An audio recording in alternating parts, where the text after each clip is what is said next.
let's take a quick moments to share what Swamiji have revealed during this power manifestation.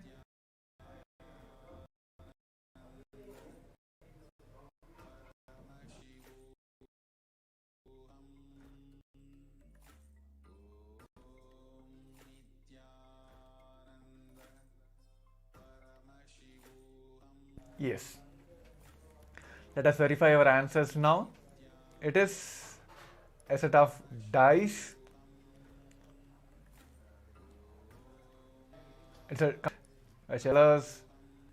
It's a white color with multiple pins, starting from blue, red, all various colors.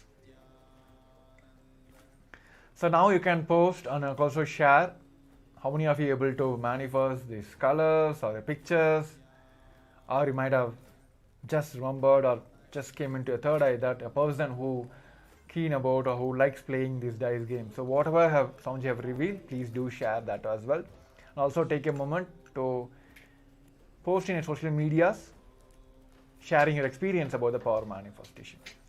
So with this, we'll be coming to the end of this today's first segment of power manifestation. Now we'll be moving on to the next segment. Thank you. Nithyanandam.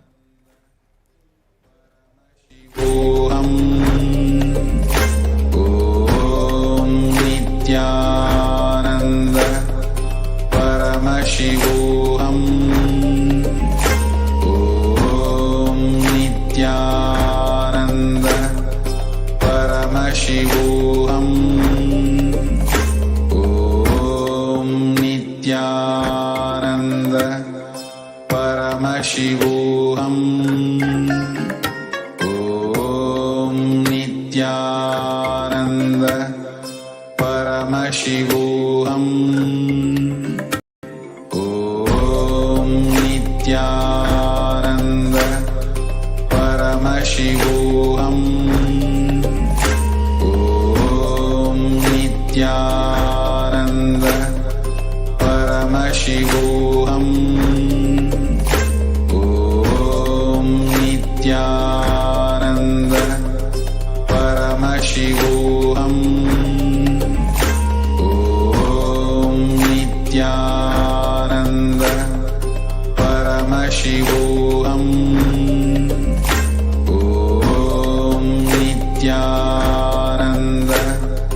Paramashivoham.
Nithyanandam Paramasuk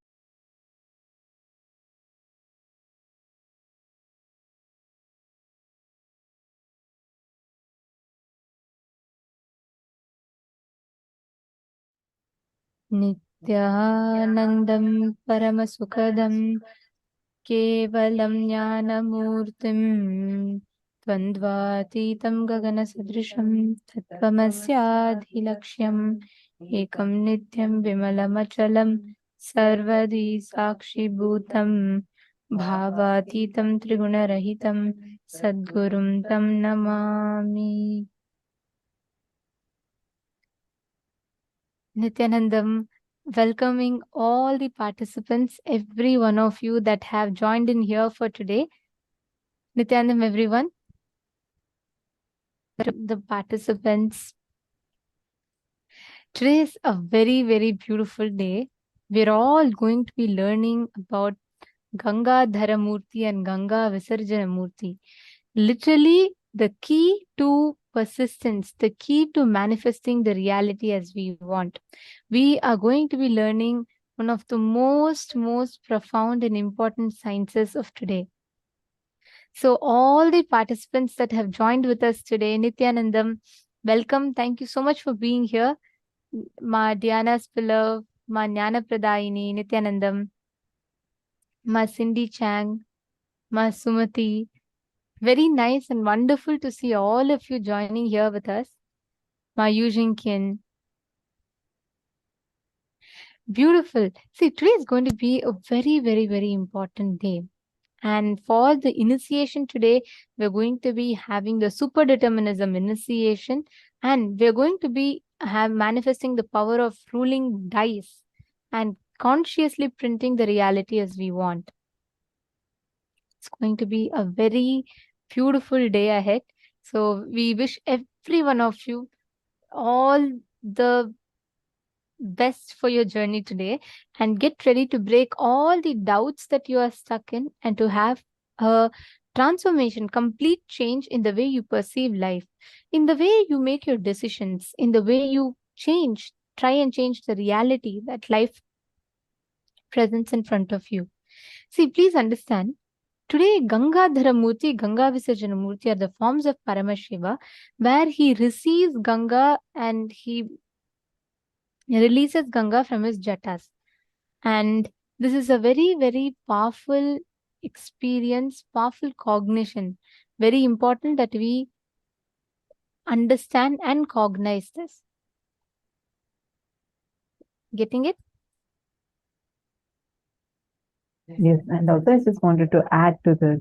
All the participants today, see, today is the day where all of us are going to be working on our will persistence. The secret key to even power manifestation or any success in your life is will persistence.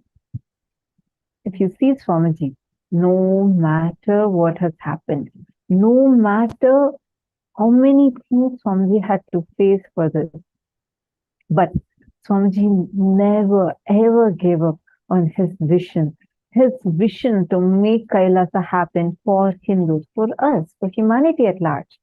And Swamiji was continuously, even to this day, moving with will persistence, which is why just a single person, one person, single-handedly, with absolutely no political backing, not having any like a big economic background, nothing. Swamiji left his house at the age of 16. But today, he has created an empire for Hindus. This secret key is only will persistence. And today we are going to be learning that will persistence for all of us. And we are going to be working on this aspect. So if you have any of your friends that are still struggling with, let's say, they are having a lot of will persist, they are having a lot of struggle, like they've been facing some failure, they're in some kind of a depression, you can help them with this. Today, they can really help transform their lives. So do invite them to come and join you in today's sessions. And you can also give invite to all the people that are already successful in their lives, because anyone, you can invite as many people as you want, but these are the types of people which we are recommending you to invite. But anyone, even who is already successful, if you invite them, this would further empower them more. So take some time to invite people. Understand, Swamiji is giving this completely free of cost for all of us. We do have the responsibility to take this, how this will you're experiencing it. It's equally our responsibility to share this with the world. So take few minutes of your time and share this profound experience that you're experiencing this amazing program that you're experiencing to your friends, your family, and definitely they are going to be grateful to you for that. Especially if you are, let's say, in the field of entrepreneurship, or your life involves a lot of decision making, whichever field that you are in, right? It is very, very important that you understand this science, because it is only with understanding this that you get the ability to actually make the right decisions needed in life. So every one of you that are here sitting with us, please understand today's day, in all the initiations, everything that we are receiving today, we are going to be getting this exact science, and we will be manifesting the ability to make right decisions, the will persistence, the willpower, all of this today. So don't miss. If you have your best friends, family members that you would like to invite, or your team members, like let's say you have a group of colleagues or employees that are working with you, please do invite them for today's one day. It can be a life-changing course for them. So let us all get started. In the first session today, we are going to be learning about Satya Loka.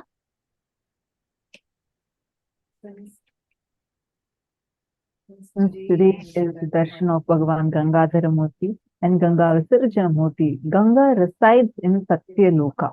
That is why we are going to first learn about that abode.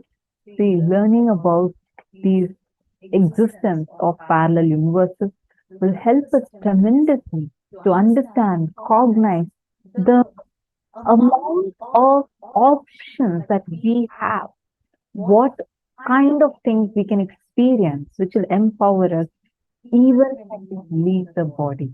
So let's learn about Satya Loka right now.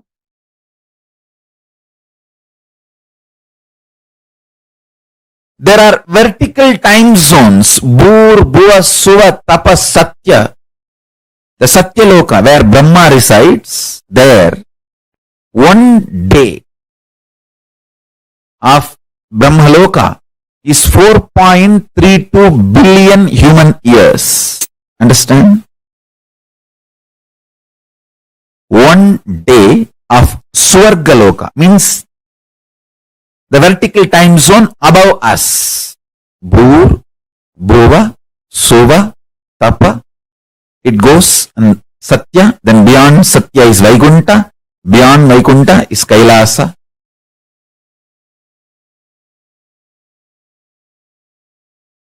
Below Atala, Vitala, Sutala, Talatala, Batala. Understand, I am not giving you some superstitious theories. No. I will give you precise understanding and experience of these vertical time zones. And understanding about these vertical time zones as a direct utility for your day-to-day life. It can bring tremendous physical health, mental health, psychological wellness, a very powerful way of existing, and above all, life of Paramashivoham. You can exist embodying the space of Paramashiva, state space of Paramashiva, and manifest powers of Paramashiva.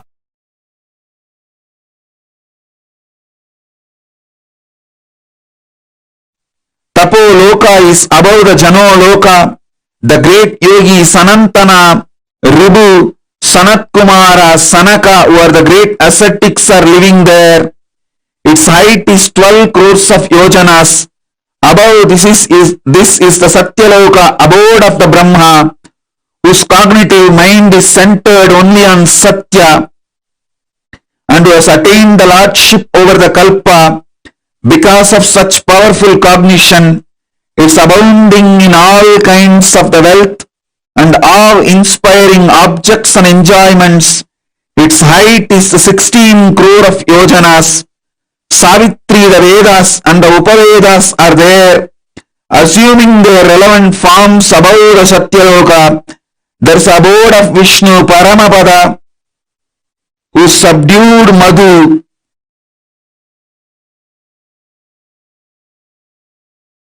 Discovering the principle on which all the universes function, all the dimensions and planes, 11 dimension, 14 plane, actually 3 planes fall in one dimension itself. One plane does not fall into any of the dimensions. 14 planes, 11 dimensions. All of them function on one principle. For example,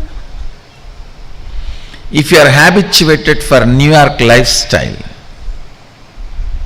and enter into old Varanasi, you will have a big cultural shock.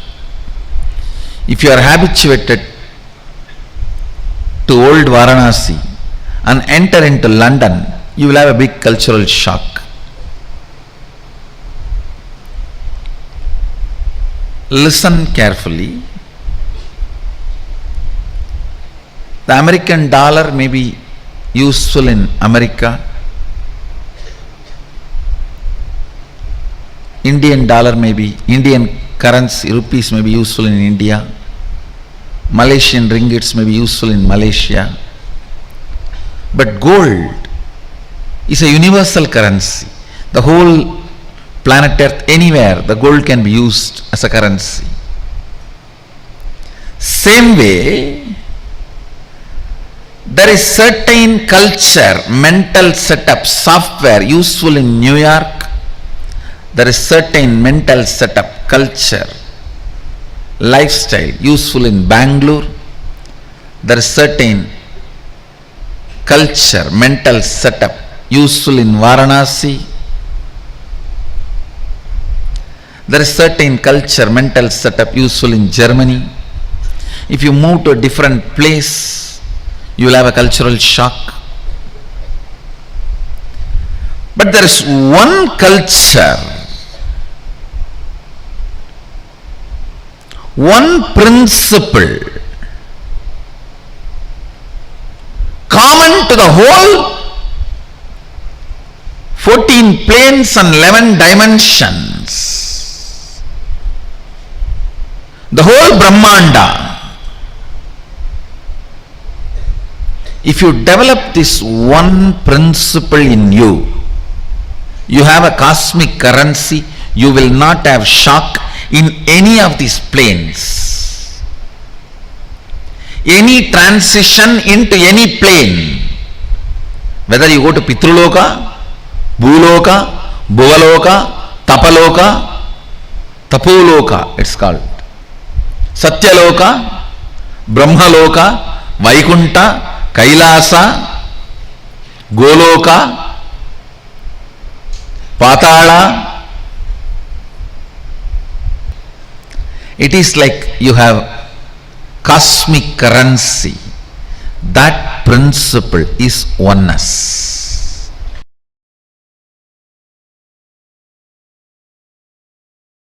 Your breathing becoming intense, especially through certain activities, opens up those dimensions, those planes,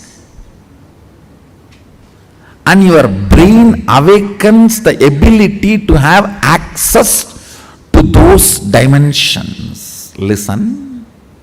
Now, you are intensely listening to this truth, and even if it is going above your head, you are trying to let me.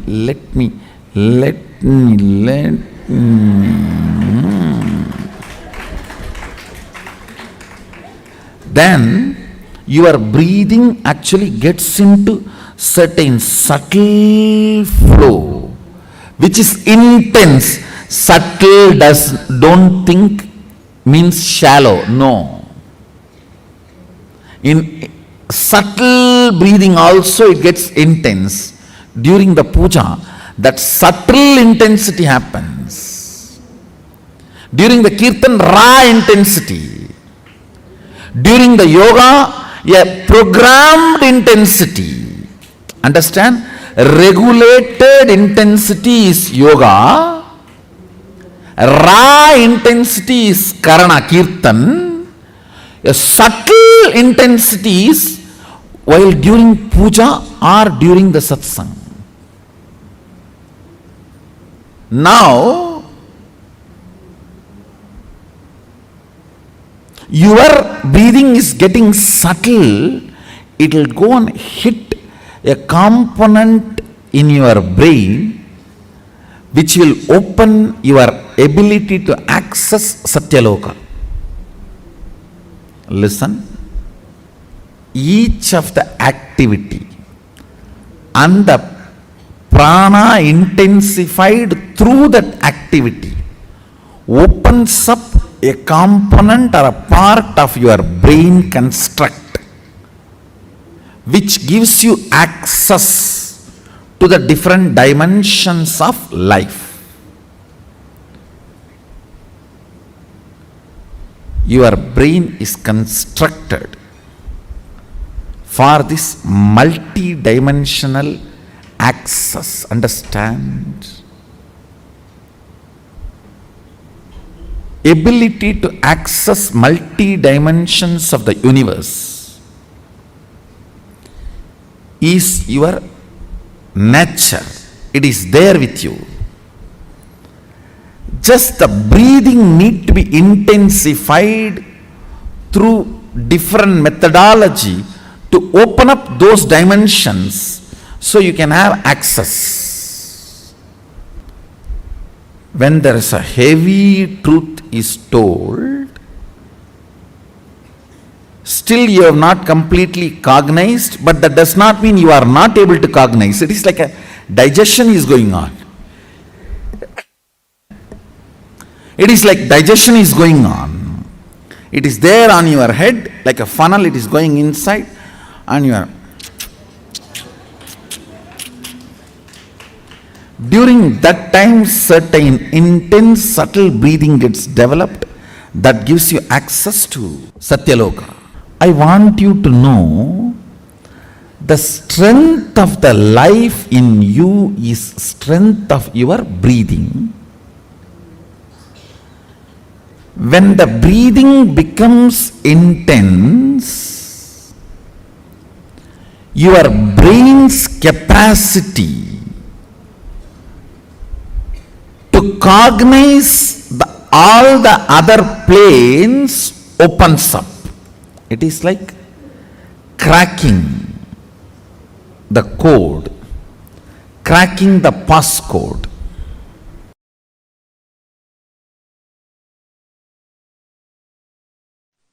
Listen, if you are experiencing oneness, it is Maharloka. If you are experiencing oneness during the multiple expression, even though there are many people, but you know you are in all of them, that is Jana Loka.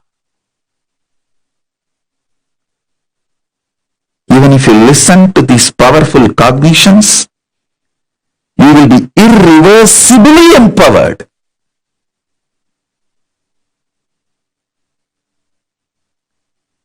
Tapaloka is that last struggle you go through. Sometimes you know you are Paramashiva, sometimes you just slip off, but again you say, I am Paramashiva. That space is the Tapoloka. An absolute surrender. Whether I am remembering, I am manifesting Paramashivatva, or I am deluded, I surrender both to Paramashiva. When you take that decision, you are lifted to Brahma Loka. You move to the Brahma Loka. The deep surrender lifts you to Brahma Loka. So understand? Then from there you move to Parandama, Vaikunta, and Kailasa, then Mahakailasa itself.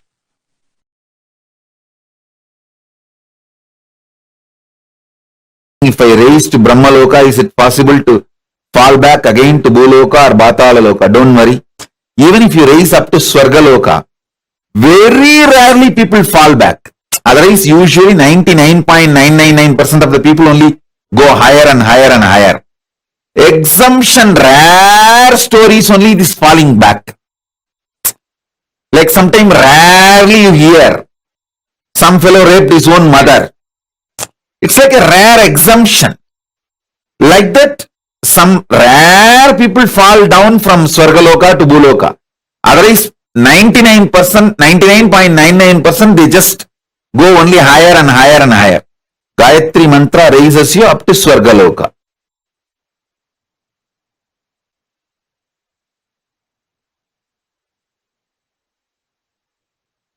All Purusha, Prakriti, everything you know ends in Brahmaloka.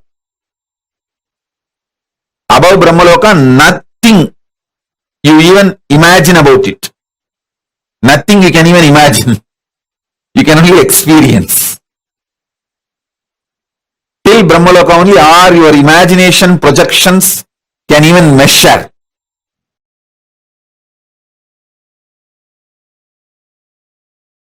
Yes, listen. Are you all ready? Shall we enter into the Brahmanyana session? The Satya Loka, pure intelligence session. Oh God. Till now what was going on was only introduction. Now only we are entering into the subject. Come on. See. What is Brahmanyana? Aham Brahmasmi. Tattvamasi. Ayam Anma Brahma. Sarvangalvidam Brahma. Prajnanam Brahma.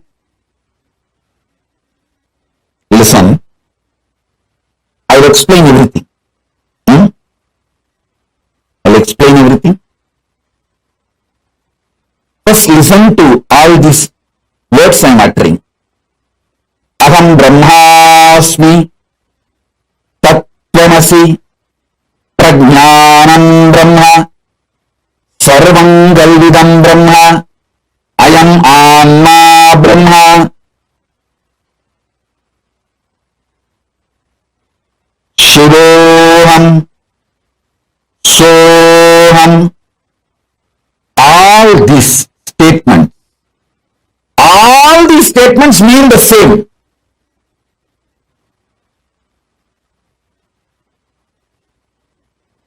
These words are all called Mahavakya. This is the pure Brahmanyana. This is the pure Brahmanyana, Satya Loka.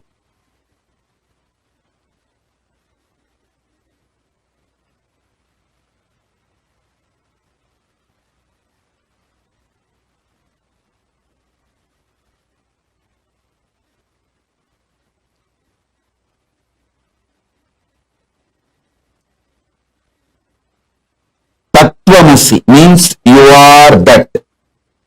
Aham Brahmasmi means what you experience as I in you. That is the ultimate. Prajnanam Brahma means the knowledge. Pure knowledge about Brahman is Brahman. I am Atma Brahma. What you experience as Atma is Brahman. Sarvangalvidam Brahma. Whatever is, which you can imagine, not imagine, whatever is Sarvangalvidam Brahma.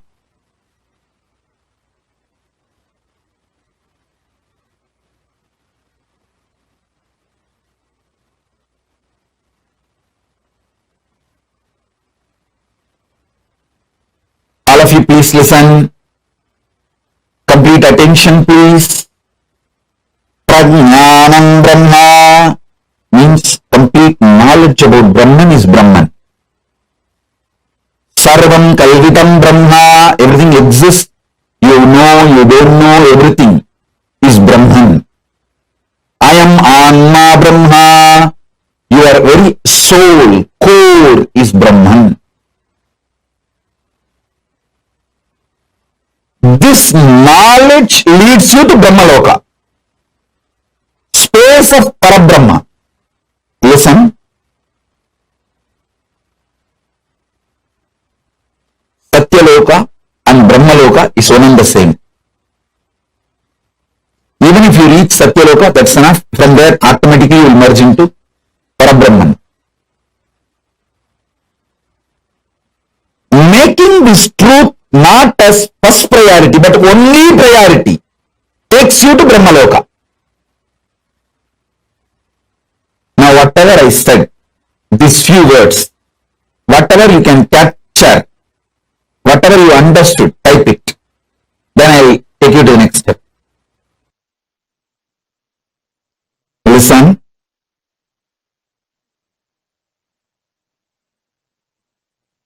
Making Brahmanyana not just your first priority, making that as your only priority, makes you manifest pure intelligence.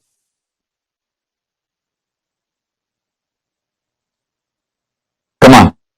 Sit with this one truth. I'll infuse the Brahmanyana in you. Sit with this one truth now. You can keep your eyes closed or open. Come on.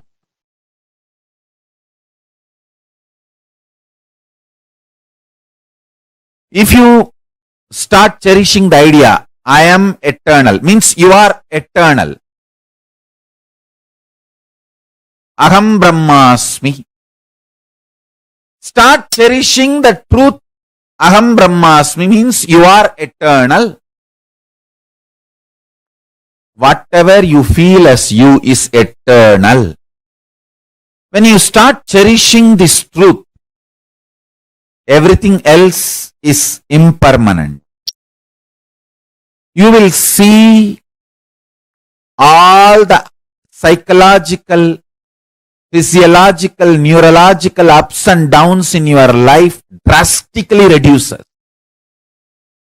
More and more you get centered on the truth, powerful cognition, you are eternal. Aham Brahmasmi. Other than you being eternal, everything else is not you. When you cherish this one powerful cognition, internalize it, so much of powerfulness will manifest in your life. It raises your physical health, mental health. Nobody can put a value for you. You decide the number. Your utility for yourself and others increases. Wealth is nothing but your utility for yourself and others. If you are able to increase that, your wealth increases. It has nothing to do with education. Understand? Qualification is different, competence is different. Life is all about competence, not about qualification. Qualification may be an initial visiting card, good visiting card, but that doesn't make you successful. Competence makes you successful. Powerful cognitions makes you competent.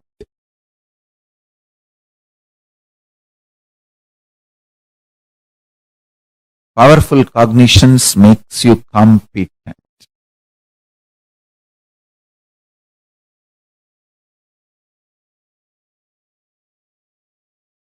The most sweetest word Parabrahman wants to hear is Aham Brahmasmi. You declaring I am Brahman, oh God, I am Parabrahma. Paramashiva is waiting for you to declare, hey, Paramashivoham. Understand this. Understand one thing. Evolving in cognitions is absolutely celebrated in multidimensional logic.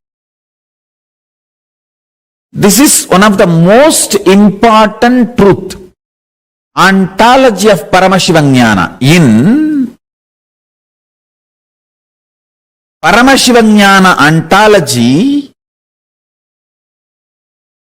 there is no space for jealousy, there is no anxiety, there is only one thing. If gods are anxious, they may be anxious for you to become them, you to realize oneness with them, that's all.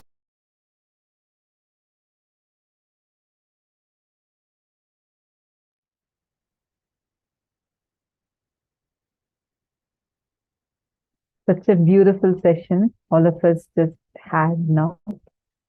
The session on Satya Loka, you would have never seen many of these videos anywhere else before, because these are exclusive sessions just for the Paramashivoham and Paramashivoham participants.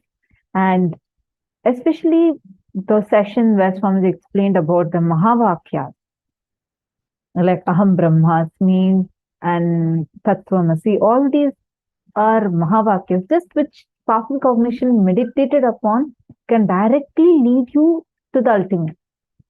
And like Swamiji beautifully revealed, surrender, that last struggle, that last all the basic identity that we're carrying, when that drops and when we are experiencing absolute surrender, we are in Satya Loka, the space where you are in absolute bliss and joy, knowing that whatever happens in your life is not your doing, it is Paramashiva's doing for you. And when you leave everything to Paramashiva, that surrender is what opens up Satya Loka to all of us. This is such a beautiful and a very powerful session. Swamiji has revealed about how each of us experience that space of absolute surrender. That space of absolute surrender is Satya Loka.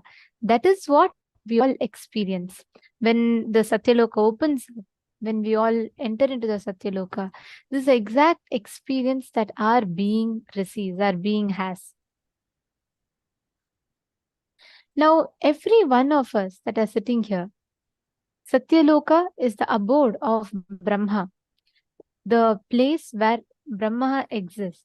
And Swamiji tells beautifully, right? Our brain is constructed for multidimensional access. Like when your breathing becomes intense, especially through certain activities, it opens up those dimensions, those planes, and your brain awakens the ability to have access to those dimensions of the cosmos. That absolute Brahmajnana that you experience, what Swamiji calls is absolute surrender.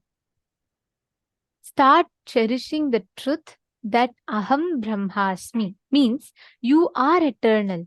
Whatever you feel as you is eternal. When you start cherishing this truth, right, everything else is impermanent. You will see all the psychological, physiological, neurological ups and downs in your life will drastically reduce. This is one truth, if we all apply, literally we can experience that powerful cognition manifesting immediately then and there itself. Are you all catching it? That absolute surrender is what is Brahman. That absolute surrender is what is reality. Catching it? Are all of you getting it? Now, can I request every one of you to type out, what do you understand exactly as surrender? What is surrender according to you? Come on, all of you take a few minutes and quickly type out. I know I see some of you who are typing the powerful cognitions that you got. Take a few minutes and type out all the understandings you had from the session. Ma Sharmi Patel, Ma Nithyananda, Ma Prematavasi, Ma Mahajanani. Mahajanani, you seem to be so happy. Nice to see you smiling so beautifully. Okay, come on, all of you share what are the clicks you got from this session.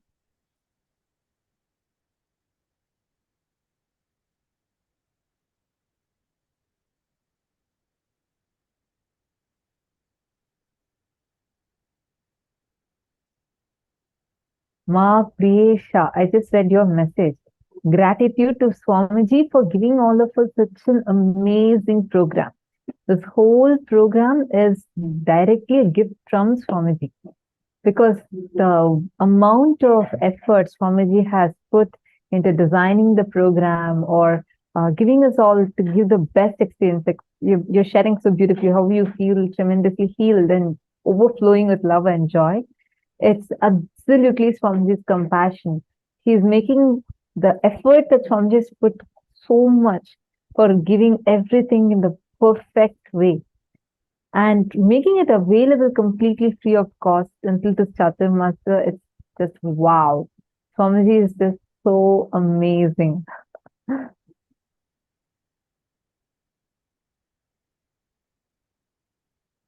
Oneness with Paramashiva. Powerful cognition. Surrender, not knowing what will be the outcome of the world situation, and completely be in open space and accept whatever Paramashiva wants to give to us is surrender. Okay, that's my Priyatma Swarupini. Beautiful. Oneness with Paramashiva, my Ratna Prabha. Diana below has posted, powerful cognition makes you competent. See, the last struggle, like what Swami is mentioning, in our lives, so many times, now we're learning this powerful cognition, but the situation when it happens, see, Paramashiva will test your will persistence, right? If you see any of the Nayanmar stories, he'll be, actually there's a very beautiful Leela that Paramashiva does. This is this devotee of Paramashiva, very ardent devotee of Paramashiva. And his wife and his young child, all three of them were extremely devoted to Paramashiva. And this devotee had taken one commitment to himself that every day he will feed at least one devotee of Paramashiva, and only then he'll eat.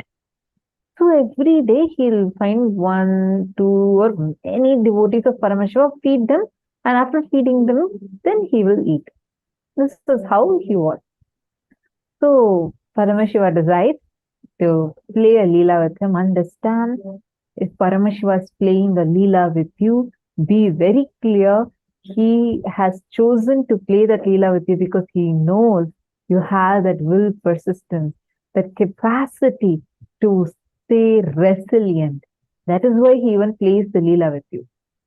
So Paramashiva decides to play a Leela, and he decides to not send any of his devotees towards that that person's house at all.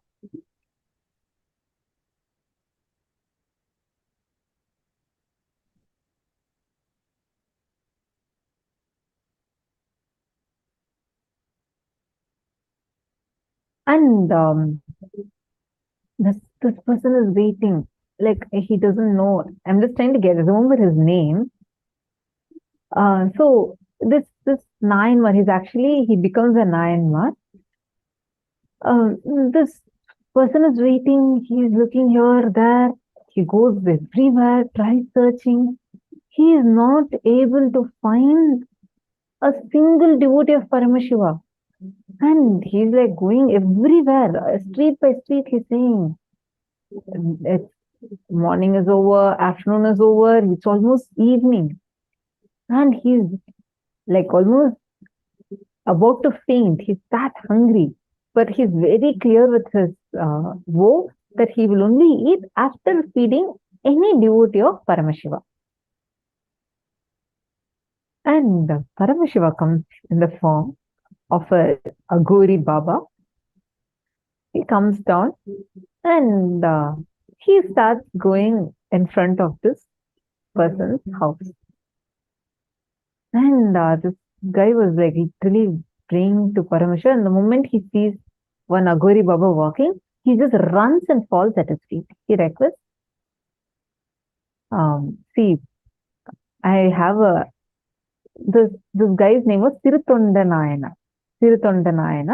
And he had this Tirutondar was extremely devoted to Paramashiva. Right? So he goes and falls at this Aghori Baba's feet. The Aghori is actually Paramashiva, comes in the disguise of an Aghori. If any of you feel like I'm going fast, feel free to tell me so I'll slow down or repeat if needed. Okay. And the Aghori says, there's nothing that I can get from you. Leave me, don't come in my way. And this Tirutondar requests, he says, look, I have just one vow I have taken, one commitment I have taken. Only after feeding a devotee of Paramashiva I can eat.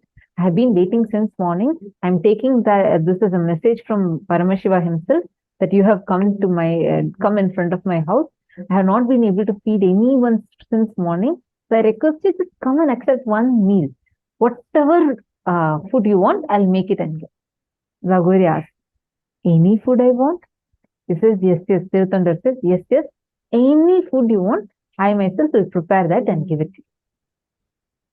And the Aghori says, all right, I'll come, you go.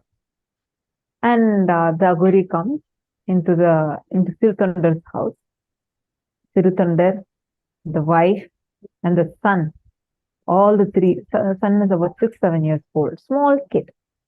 All the three of them are waiting. And they're extremely grateful to Paramashiva that one Aghori has come to the house to eat the food. This morning they were waiting. And Tirutondar introduces himself, his wife, and his son to the Aghori and asks Aghori, saying, whatever you want, I'll give you. I'll cook that and I'll give you. Aghori asks again, are you sure? What if I ask you something that you'll never be able to do? He says, it's okay. Whatever it is, I can make it and give it to you. Because I have taken this as a commitment to Paramashiva. Then Aghori says, all right. Give me, cook your son, kill your son, cook your son and give to me.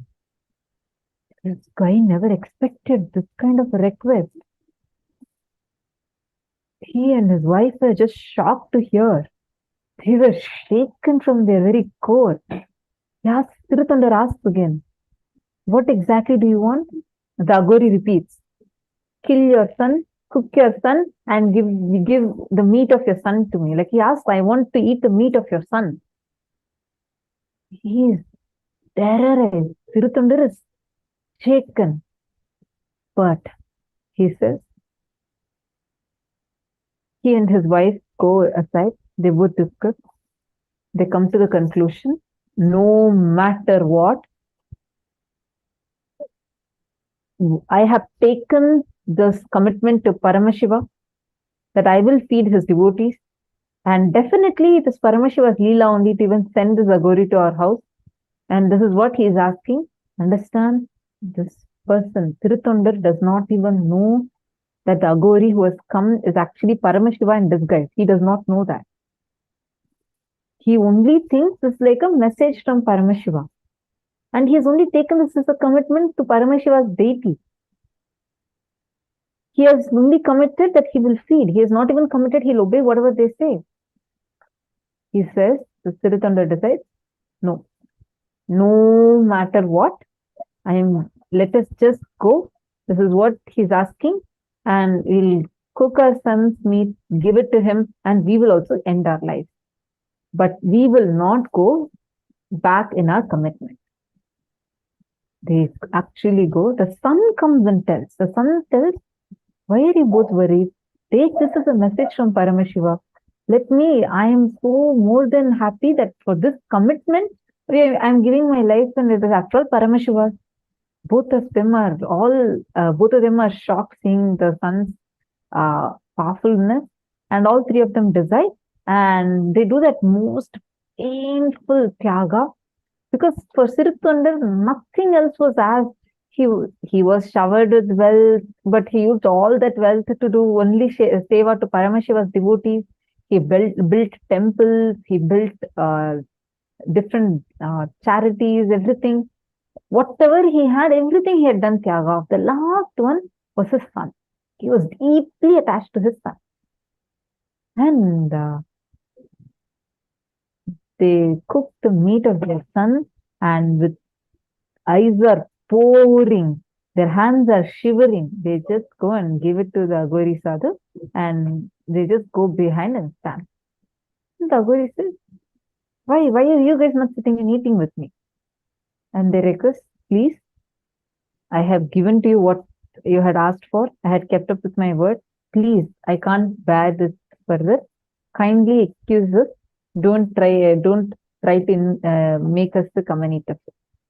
Then the Agori says, all right, get your son to come and eat with me.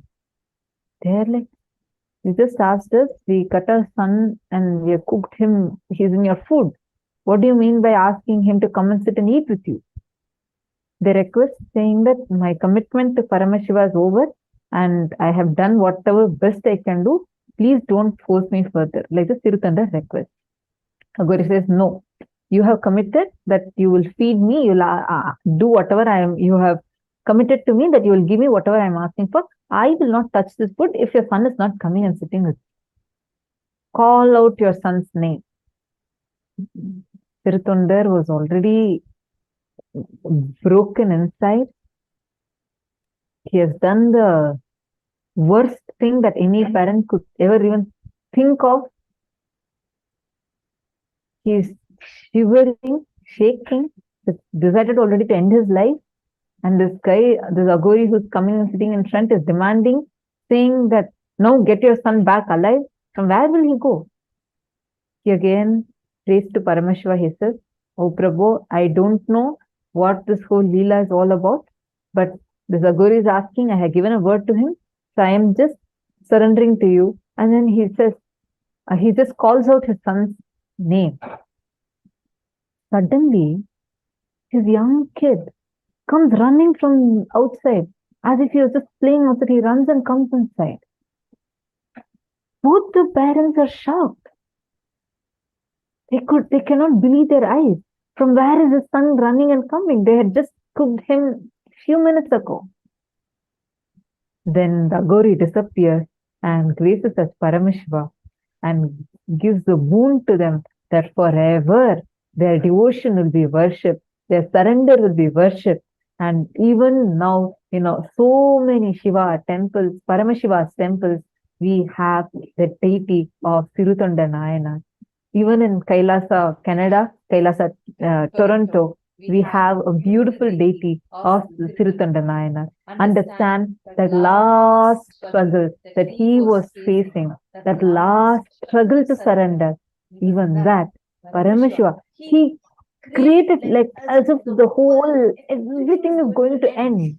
But then he showed, even what you think, as he was at that time also, it is only you are thinking like that, but Paramashiva's grace is continuing to be with you, and with his will, when you are intelligent enough to just hold on to Paramashiva, he will show you whatever you are afraid of is actually not true. It is only a delusion. Even without all of that, you continue to exist.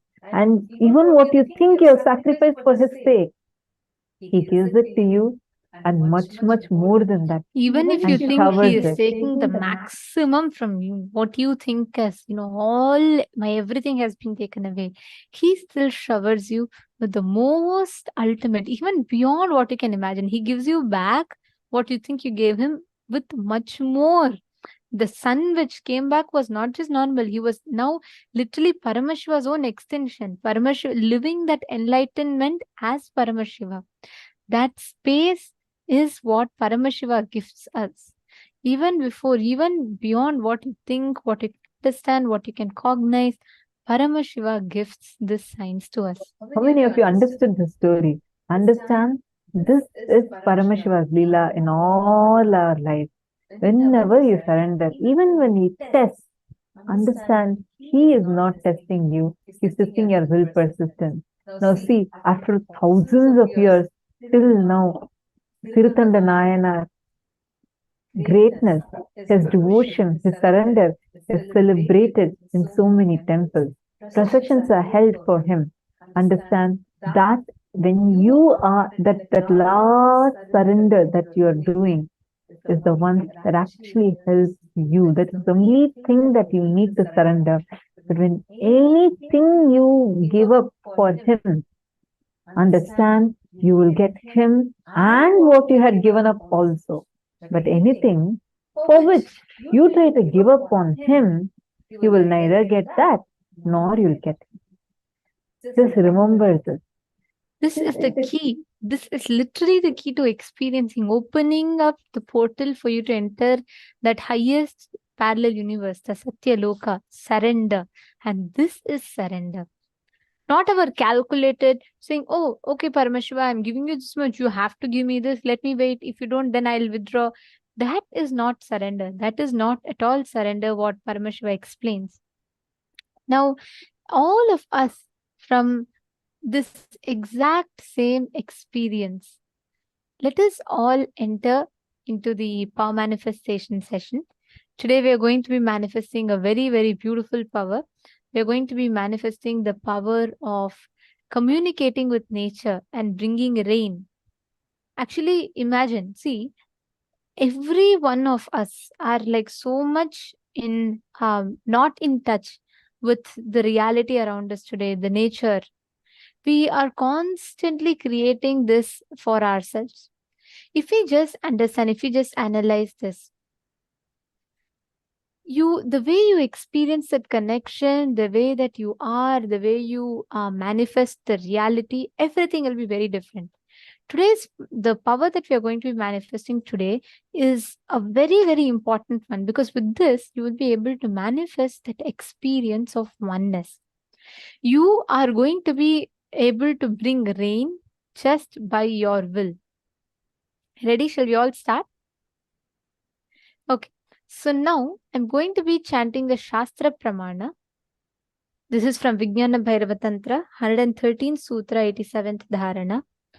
Sampradayamimam devi shruno samyagvadamyaham kaivalyam jayate sadyo netrayo stabda matrayoho.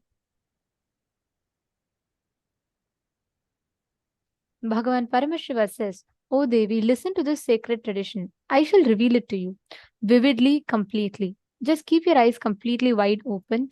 Do not see or perceive anything. By simply keeping it fixed with a steady gaze on the reality within, by this, the state of aloneness, the kaivalya, the oneness that expresses as extraordinary powers, manifests immediately. Actually, our Puranas have so many references to how extraordinary way our ancestors have manifested this power. I'm just going to share one of the clipping from the life of Savitri and Satyavan to you all. You all can listen to this. It's a very, very beautiful clipping.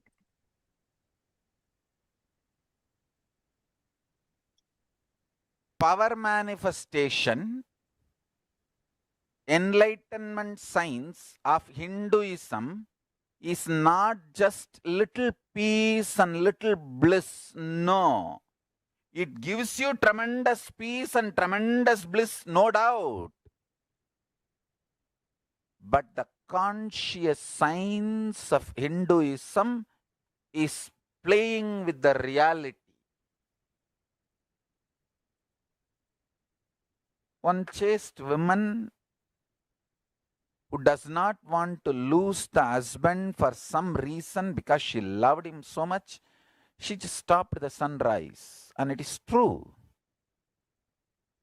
It is true.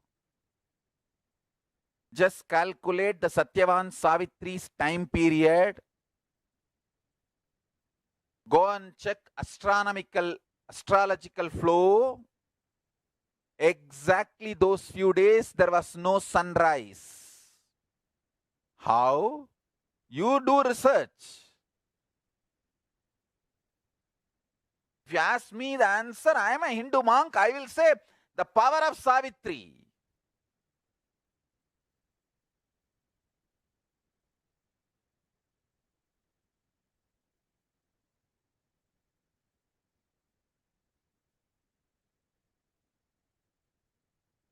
You can try to find out whether there was any huge dust cloud formed between earth and sun, so the sun rays did not reach the earth. Whatever, you do all that research. But I tell you, it happened. It is a fact. It's a reality.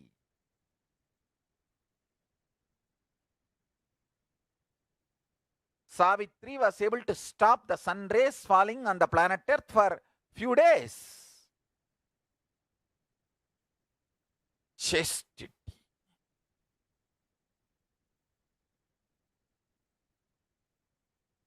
The great Shaiva saint says, Devam Toral Korunan Toludezhuvazh Peyyana Peyyum Mazhai.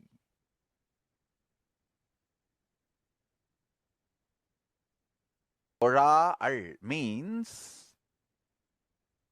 not worshipping, no need to be worshipping. It means she experiences husband as God so strongly, she is connected with the Paramashiva component of her husband, the conscious component of her husband. She does not feel the need to worship any other god separately. That kind of a strong, chaste woman, Peyyana Peyyum Mazhai. When she says shower, rain showers, nature listens.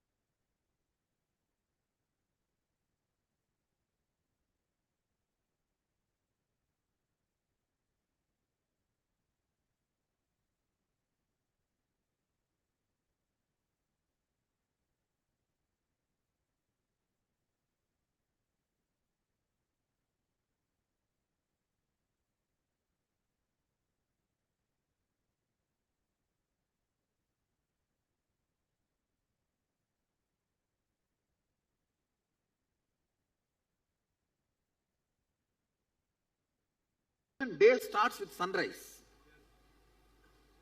I don't know how many of you today observed. I got a little late for the Dvajarohanam. It is supposed to be 6:40 to 7. I told the son, don't come out till I finish the Dvajarohanam. And today, 40 minutes sunrise late. See the Biddi sunrise time today. See, there's a Google thing, there's a website where the sunrise time is supposed to be time and actual time is recorded. Today will be 40 minutes late.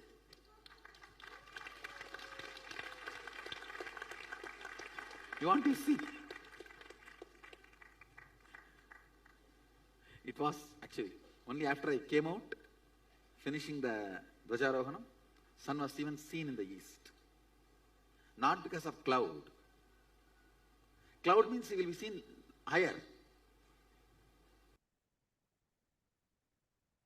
Now, let us all enter into the power manifestation. Okay. So today we're going to be manifesting two powers. One is altering the weather and temperature. Second is bringing rain. Listen very carefully. We have the power to alter the nature or reality around us just by our will. If you declare saying, I want the temperature to rise, your will has the power to create that as reality. Now, all we need to do is just consciously create the will, understand, experience the sky in front of you, Mother Earth in front of you as an extension of you. If we cognize this, we will stop polluting planet Earth and we will know how to manifest tremendous friendliness. See, last the July is declared by NASA and UN as one of the most hottest year that planet Earth has ever experienced. And NASA even recently declared how this is a danger for Earth, and we have to take it seriously. All these happenings are there, but what is the cause? Fundamentally, all of us losing that connect with Mother Earth. When we say connect, most of the people outside understand as just feeling, oh, okay, this is Mother Earth. It's not just cognition level, experience level, knowing that Bhumi Devi is alive in planet Earth and you connecting to her as her own son or daughter. That makes you experience so much of reverence towards it, and we will stop abusing planet Earth. This is what our lifestyle, Hindu lifestyle, tells from eons, much before this concept of global warming even came into existence. So please understand, every one of us that are sitting here, all of us are experiencing this most beautiful, most powerful experience of connecting with nature, experiencing reality. Just connect with, take any place now, and you all can go to accuweather.com to find out the exact temperature. Just go to accuweather.com and read the exact temperature it is in any place. Pick any one place, read the exact temperature, and take a before picture. And once you connect to Swamiji, manifest and take an after picture. Okay, shall we all start? Please chant the Mahavakya. Nithyananda Paramashivoham. Om Nithyananda Paramashivoham. Om Nithyananda Paramashivoham. Om Nithyananda Paramashivoham. Om Nithyananda Paramashivoham. Om Nithyananda Paramashivoham. Om Nithyananda Paramashivoham. Om Nithyananda Paramashivoham. Om Nithyananda Paramashivoham. Om Nithyananda Paramashivoham. Om Nithyananda Paramashivoham. Om Nithyananda Paramashivoham. Om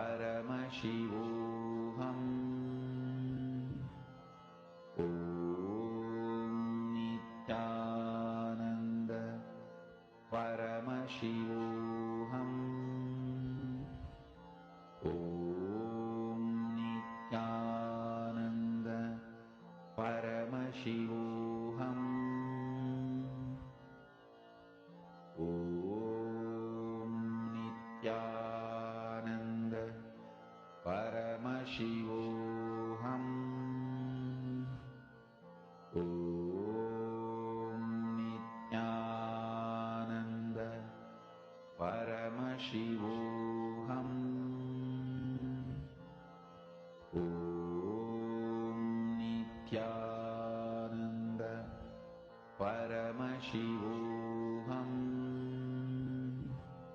Om Nithyananda Paramashivoham. Om Nithyananda Paramashivoham. Om Nithyananda Paramashivoham. Om Nithyananda Paramashivoham.